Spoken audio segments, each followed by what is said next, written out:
Harden उसे ऐसे देख रहा था जैसे वह कोई दुर्लभ हीरा हो जो उसे मिल गया हो। उसने दोस्ती की इच्छा जताई, पर वह कहता है कि वे कभी नहीं हो सकते, और वे जोश से एक दूसरे को चूमने लगते। फिर वह नजर हटाता है ताकि वह कपड़े बदल सके, पर टेसा उसे छूती है और वे रोमांटिक पल बिताने लगते हैं।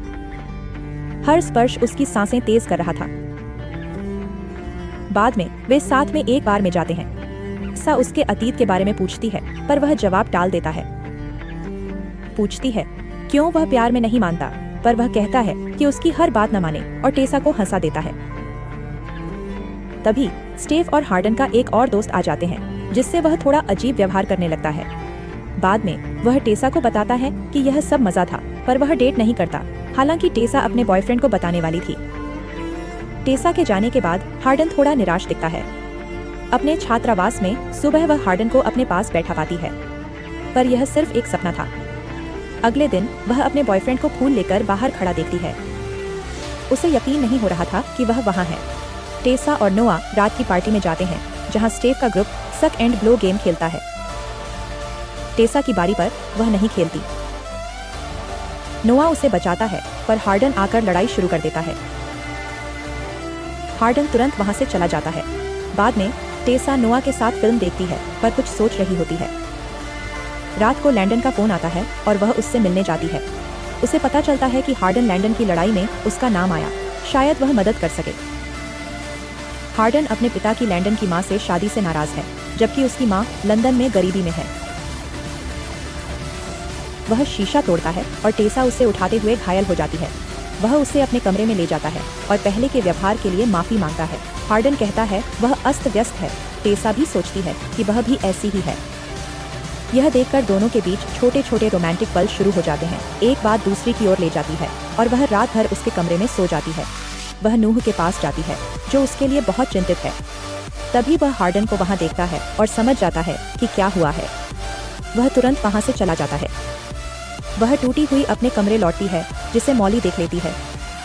टेसा को लगता है कि उसने अपना सबसे अच्छा दोस्त खो दिया है। जो वह महसूस कर रही थी उसे शब्दों में बयान नहीं किया जा सकता था। वह कक्षाओं में बहुत उदास रहती है और नूह से बात करने की कोशिश करती है। एक दिन वह हार्डन को बाहर देखती है और वे बात करने का फैसला करते हैं। उसे उससे मिलने की उम्मीद नहीं थी। वह बताती है कि जब वह 10 साल की थी तब उसके पिता ने उन्हें छोड़ दिया था। उसकी माँ इस दर्द को सहन नहीं कर पाई। जब वह उसकी देखभाल कर रही थी, नूह ने मदद की। नूह उसका सबसे अच्छा दोस्त है, लेकिन वह उससे कहीं ज्यादा था, वो बताती है। एक दिन हार्डन लाइब्रेरी बंद होने से पहले टेसा को रोक लेता है। वह किताब पढ़ता है, जबकि वह उसकी गोद में बैठी रहती है। गार्ड उन्हें देख लेते हैं और पीछा करते हैं। वे हंसते हुए भाग जाते हैं। यह उन दोनों के लिए एक यादगार पल बनने वाला था। थे। हार्डन क्लास का इंतजार किए बिना अंदर आकर उसे खूबसूरत कहता। एक दिन टेसा देखती है कि हार्डन नोटबुक में कुछ लिख रहा है। वह देखना चाहती है, पर वह उसे बहुत चिढ़ाता है। कुछ ही समय बाद उनके बीच रोमांटिक पल शुरू हो जाते हैं। अचानक उसकी माँ दरवाजा खोलकर उन्हें एक संवेदनशील स्थिति में पाती है। यह उसे बहुत गुस्सा दिलाने के लिए काफी था। वह रूममेट पर आरोप लगाती है। वह सोचती है टेसा एक लड़के की वजह से अपना जीवन बर्बाद। टेसा बहस करती है कि वह अपनी मर्जी से जिएगी, न कि माँ के हिसाब से। इससे उसकी माँ परेशान और भावुक हो जाती है।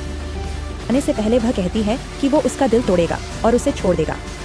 वह बाद में लैंडन से इस बारे में बात करती है, पर उसे लगता है हार्डन जटिल है। वह उसे सावधान रहने की सलाह देता है। हार्डन टेसा को एक जगह ले जाता है जो उसके पिता के दोस्त की है, जो अभी इटली में है। हार्डन सुझाव देता है कि वे इस जगह पर साथ रहें। उसकी माँ ने उसे काट दिया तो हार्डन को कुछ करना पड़ा। वे दोनों इस जगह पर रहने लगते हैं और खुशहाल रिश्ता जीते हैं। वे ज्यादातर समय साथ बिताते हैं, हंसते हैं और छोटे पलों का मजा लेते हैं। दोनों साथ में कई जगहों पर जाते हैं। हार्डन अभी भी यकीन नहीं कर पाता कि अब वह उसकी है। वह सोचता है वो उसके लायक नहीं, पर टेसा के भावनाएं नहीं बदलेंगी। बाद में वे हार्डन और लैंडन के माता पिता की शादी की पार्टी में जाते हैं। दोनों लैंडन की माँ करेन और पिता से मिलते हैं। वे टेसा से मिलकर खुश होते हैं। पिता को दूसरी औरतों के साथ देख